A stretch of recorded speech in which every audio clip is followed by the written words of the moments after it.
Israel, America आणि Iran यांच्यामधलं जे युद्ध चालू होतं ते मध्य पूर्वेमध्ये चालू होतं. त्यानंतर हे युद्ध थोड्या थोड्या प्रमाणात आता युरोपपर्यंत पसरायला सुरुवात झाली. पण त्यानंतर आता हे युद्ध भारताच्या अगदी जवळ येऊन थांबलंय असं म्हणता येऊ शकतं. कारण हिंदी महासागरामधून चाललेली एक युद्धनौका जी इराणची युद्धनौका होती, ही युद्धनौका अमेरिकेनं टॉर्पेडोने उडवून टाकली. ही युद्धनौका भारतात आली. तिचं जोरदार स्वागत केलं. पण तिला पुन्हा रिटर्न जाताना तिच्यासोबत जे घडलं त्यामुळे अनेक प्रश्न उपस्थित होत आहेत. कारण याच इराणी जहाजावर अमेरिकेच्या पाणबुडीनं खालूनच हल्ला केला आणि 10 सेकंदात तिच्या चिंधड्या उडाल्या. भारताजवळ हिंदी महासागरात जे घडलं ते भीती वाढणारं आहे. नेमकं काय घडलं जाणून घेऊया या व्हिडिओमध्ये. नमस्कार, मी आरती आणि तुम्ही बघता विषय चौकातला. तर अमेरिका आणि इराणमधलं युद्ध आणखी वाढलंय. दोनही देशांनी एकमेकावर हल्ले वाढवलेत. दरम्यान 4 मार्चला अमेरिकेच्या एका पाणबुडीनं इराणच्या युद्धनौकेवर मोठा हल्ला केला. या हल्ल्याचा व्हिडिओ आता समोर आलाय. एका अमेरिकन पाणबुडीनं हिंदी महासागरात इराणी युद्धनौकेला म्हणजे जिचं नाव आहे IRIS देनाला टॉर्पिडोने मारून बुडवलं. टॉर्पिडो म्हणजे पाण्याखाली चालणारं मिसाईल.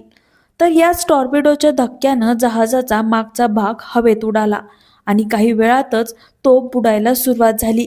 श्रीलंकेच्या परराष्ट्र मंत्रालयानुसार पहाटे 5 वाजता दैनाकडून मदतीसाठी संदेश आला, ज्यामध्ये स्फोटाची माहिती दिली. मात्र श्रीलंकेची बचाव पथक घटनास्थळी पोहोचूपर्यंत जहाज पूर्णपणे बुडालेलं होतं. त्यांना फक्त तेलाचे डाग आणि काही लाईफ राफ्ट सापडले. या युद्धनौकेवर सुमारे 180 नौसैनिक होते. या हल्ल्यामध्ये कमीत कमी 87 इराणी सैनिकांना आपला जीव गमवावा लागलाय, तर 32 जणांना वाचवण्यात यश आलंय. तर इतर 61 नौसैनिक अजूनही बेपत्ता आहेत. या वाचलेल्या सैनिकांना श्रीलंकेतील गॉल इथल्या हॉस्पिटलमध्ये उपचारासाठी नेण्यात आलं आहे. श्रीलंकेच्या नौदलानं आणि हवाई दलानं युद्ध पातळीवर बचावकार्य सुरू केले. अमेरिकेचे संरक्षण सचिव पेट हेग्स यांनी या हल्ल्याची माहिती दिली.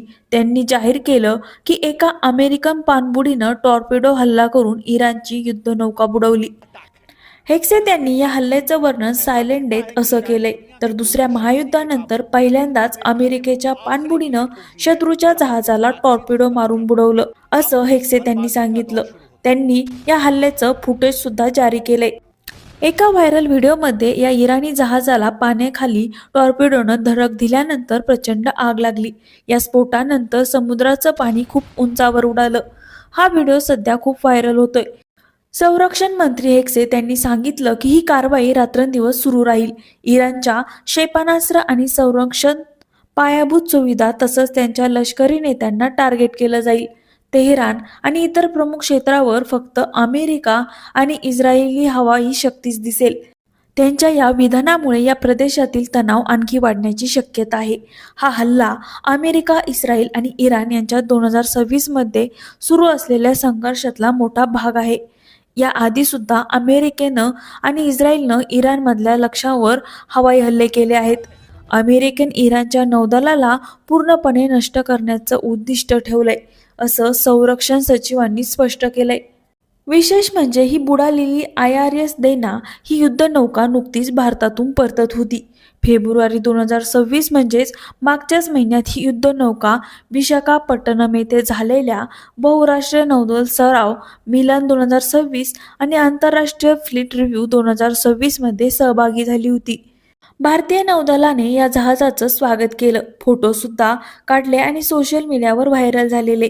भारताशी चांगले संबंध प्रस्थापित केल्यानंतर या युद्धनौकेवर झालेला हल्ला अनेक प्रश्न निर्माण करतोय. श्रीलंकेच्या भूभागाजवळ झालेल्या या हल्ल्यानं श्रीलंकेच्या खासदारांनी चिंता व्यक्त केली आहे. त्यांनी प्रश्न विचारला की जर आमच्या जवळ इतक्या मोठ्या प्रमाणात लष्करी कारवाई होत असेल तर आम्ही त्याला दुसऱ्याची समस्या म्हणून कसं पाहू शकतो. आम्हाला या पाणबुडीच्या हालचालीची माहिती होती का? हिंदी महासागरात श्रीलंकेचे स्थान हे खरंच महत्त्वाचं आहे आणि त्यामुळे त्यांनी आपल्या सागरी सुरक्षेबाबत चिंता व्यक्त केली आहे. परंतु भारताकडून अजूनही या संदर्भात प्रतिक्रिया समोर आलेली नाही. पण या हल्ल्यामुळे आता मध्य पूर्वेतील आणि जागतिक स्तरावरील तणाव मोठ्या प्रमाणात वाढण्याची शक्यता आहे.